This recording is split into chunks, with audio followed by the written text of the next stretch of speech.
To Soundbites for Week 7. This week is our last week in the 1960s, specifically the late 1960s. As I mentioned at the beginning of the 1960s when we entered it, it seems like everything happens in the 1960s. All these major world events, all these major new genres arising, and all these major artists who will go on to be impactful on the popular music scene. And this week is no exception. We have more artists to cover this week than ever before, so buckle in for the ride. Along the way, we'll be looking at Vietnam protests as an important backdrop to these years, as well as the Woodstock Music Festival, which became famous just for a number of different music acts, as well as the social commentary that it provided. So with that being said, let's begin. I like to start with this quote by Bob Dylan from the song The Times They Are A-Changin', because it so well encapsulates the spirit of the late 1960s, particularly with regard to Vietnam protests and the civil rights movement. Come mothers and fathers throughout the land, and don't criticize what you can't understand. Your sons and your daughters are beyond your command. Your old road is rapidly aging. Please get out of the new one if you can't lend your hand, for the times they are a-changin'. This song could in many ways be considered an anthem of the age, particularly with the protest and hippie and free love movements and other things that were going on at the time that were highly countercultural, and therefore there was sort of a generational divide between the greatest generation, those that had lived through World Wars I or II, and the baby boomers, who now were being born into a world of much social unrest after World War II had ended, but the Cold War was still going. This brings up a theme that's very important for this course. That is the synergy of rock and social protest, and how rock songs often engage in social protest in very impactful ways, as we'll see this week. Specifically in the late 1960s, we're looking at protest in the context of the Vietnam War, which really just was a shadow looming large over all the 1960s, even through to some of the 70s. Now there are so many artists that we could cover in this period, or that were writing protest music or some sort of countercultural music. However, I'm choosing to focus on 6, which yes is still a lot. We have Bob Dylan, John Lennon and Yoko Ono, Jimi Hendrix, Grace Slick of Jefferson Airplane, Carlos Santana, and finally, entering into the 70s, Marvin Gaye. In 1965 through 1968, protesting the Vietnam War became a major countercultural movement in the United States, especially after the Tet Offensive proved that the war was not being won as handily as the US government was letting on to the people. Now, Vietnam protest movement really started on university campuses, as many protest movements do, specifically from Students for a Democratic Society, and it started in 1965. Now, this involved students, intellectuals, of course, academics, professors, but also people like artists, musicians, hippies, and people who are involved in countercultural escapades of all sorts, including psychedelic drug culture. Now, in 1967, the protest became especially visible, as 100,000 people marched to protest at the Lincoln Memorial in Washington, D.C., and then 30,000 went on to protest at the Pentagon in what became a rather storied night of protest there on the grounds. Another highlight was Martin Luther King Jr. joining opposition to the Vietnam War, as he called it a blasphemy against all that America stands for.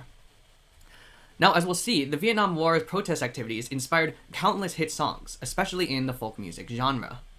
So this gives folk music, folk rock, and even rock music in general, an association with protest and with writing protest anthems. So songs like Bob Dylan's The Times They Are A-Changin', songs like John Lennon and Yoko Ono's Imagine, become really anthems for social protest and social change. Thus begins an association between folk rock, and even rock music generally, with social protest, with a number of social anthems like Bob Dylan's The Times They Are A-Changin', John Lennon and Yoko Ono's Imagine, being strong protest anthems within the society at the time.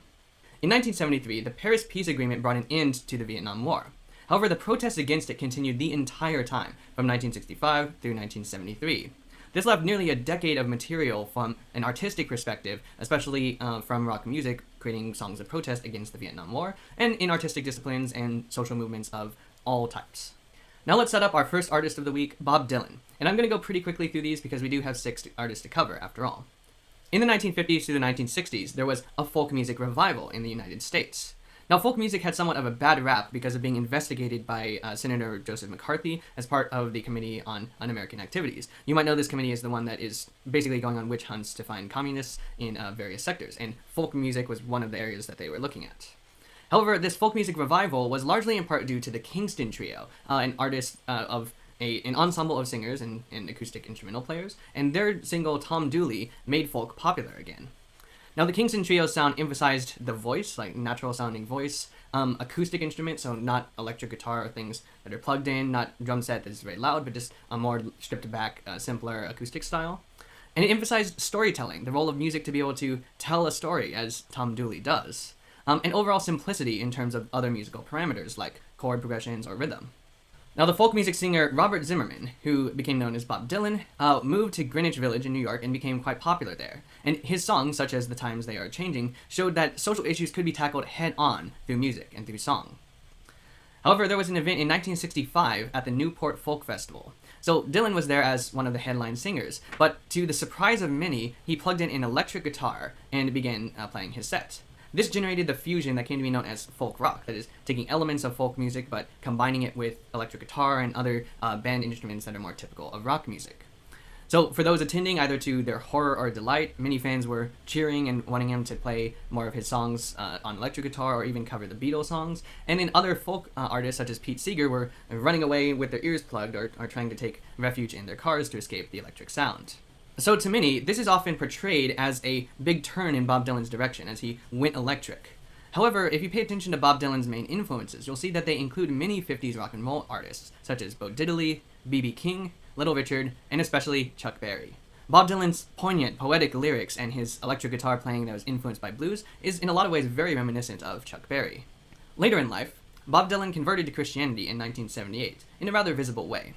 He also talked about this experience in the song You've Gotta Serve Somebody. And then also, more recently, Bob Dylan was awarded the Nobel Prize in Literature for his lyrical writing in 2016. So his influence remains still one of the most impactful on the current popular music landscape.